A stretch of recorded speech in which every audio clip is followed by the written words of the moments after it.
The Maryland night was a thick, starless blanket, heavy with the scent of damp earth and fear. A young woman, barely 5 feet tall, crept through the woods, her heart a frantic drum against her ribs. Every snapped twig, every hoot of an owl, sent a jolt of terror through her. This wasn't just an escape. It was a declaration of war against a system that had tried to crush her spirit since birth. Her name was Araminta Ross, but the world would come to know her by another name, a name whispered in awe and reverence by those she led to freedom. Harriet Tubman. This is the story of the woman they called Moses, a conductor on the Underground Railroad who never ran her train off the track and never lost a passenger. Born into the brutal reality of slavery around 1822 in Dorchester County, Maryland, Harriet's early life was a relentless cycle of hardship.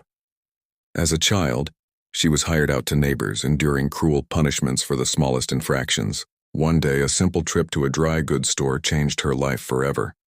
An overseer, furious with an enslaved man who had left the fields without permission, threw a 2-pound metal weight, intending to hit him. But it struck Harriet instead, cracking her skull. The injury would plague her for the rest of her life, causing debilitating headaches, seizures, and vivid visions. Yet what was meant to break her forged her. Harriet believed these visions were divine messages from God, guiding her and strengthening her resolve. She saw them not as a curse, but as a calling. In 1849, the threat of being sold further south, away from her family and into the unforgiving cotton fields of the Deep South, became terrifyingly real. Harriet knew she had to run. Her husband, a free black man named John Tubman, refused to join her, content with his life. So, under the cover of darkness, guided by the North Star and her unwavering faith, Harriet made the perilous 90-mile journey to Philadelphia, to freedom. She later said, "When I found I had crossed that line, I looked at my hands to see if I was the same person. There was such a glory over everything. The sun came like gold through the trees and over the fields, and I felt like I was in heaven.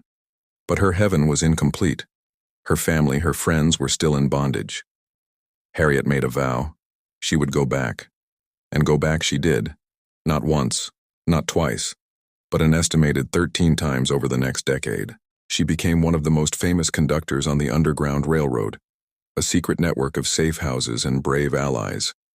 Disguising herself, using coded songs to communicate, and traveling only at night, she navigated treacherous terrain and dodged ruthless slave catchers. Her reputation grew legendary.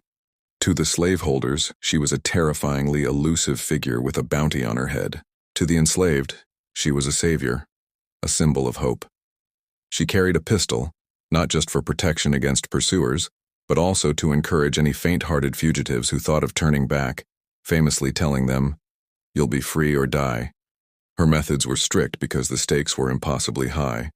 A single captured runaway could compromise the entire network. Harriet's fight for freedom didn't end with the Underground Railroad. When the Civil War erupted, she immediately offered her services to the Union Army. She worked as a nurse, a cook, and then her skills at subterfuge and knowledge of the Southern landscape proved invaluable. She became a scout and a spy, gathering intelligence behind enemy lines. In one of her most daring and impactful acts, she helped lead the Combahee River Raid in South Carolina in 1863. Guided by Harriet's intelligence, Union gunboats traveled up the river, liberating plantations. The raid freed more than 750 enslaved people, making it a massive military and humanitarian success. Harriet Tubman became the first woman to lead an armed expedition in the war. After the war, Harriet settled in Auburn, New York, but her life of service was far from over. Despite her heroic contributions, she faced poverty and fought for years to receive a military pension. She became a powerful voice in the women's suffrage movement, working alongside figures like Susan B. Anthony. She understood that the fight for freedom was multifaceted. She cared for her aging parents and opened her home to the elderly and indigent, eventually establishing the Harriet Tubman Home for the Aged.